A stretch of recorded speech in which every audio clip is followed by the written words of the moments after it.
नमस्कार दोस्तों, मैं गोल्डी आप सभी का स्वागत करती हूँ अपने छत्तीसगढ़ी खाना खजाना चैनल में।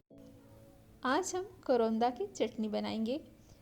कहते हैं अगर खाने में सब्जी का स्वाद कम हो तो उसके साथ चटनी रख दिया जाता है, जिससे उसका स्वाद दुगना हो जाता है।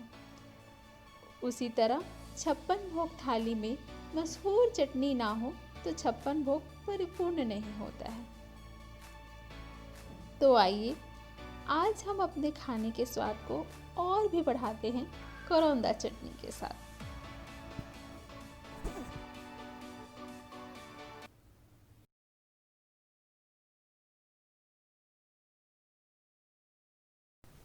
छत्तीसगढ़ में करौंदा की दो प्रजातियां पाई जाती है, एक हरी और दूसरा सफ़ेद। दोनों का कलर अलग अलग जरूर होता है, लेकिन स्वाद में यह एक समान होता है।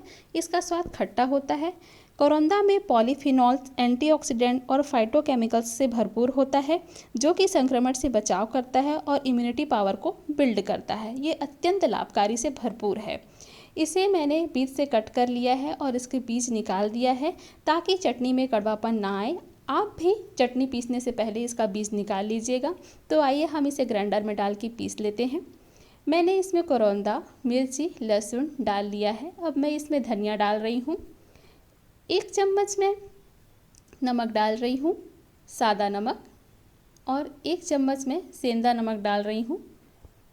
1 चम्मच जीरा डाल रही हूँ और मैं इसमें 1 चम्मच चीनी ले रही हूँ ताकि इससे जो खट्टापन है उसका बैलेंस ये भरपूर निभा सके। तो आइए हम इसे पीस लेते हैं।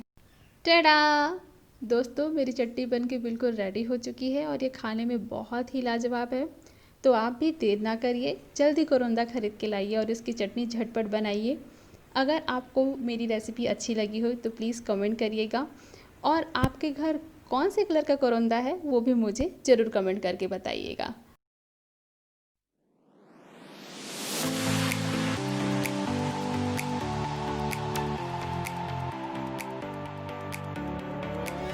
बाय।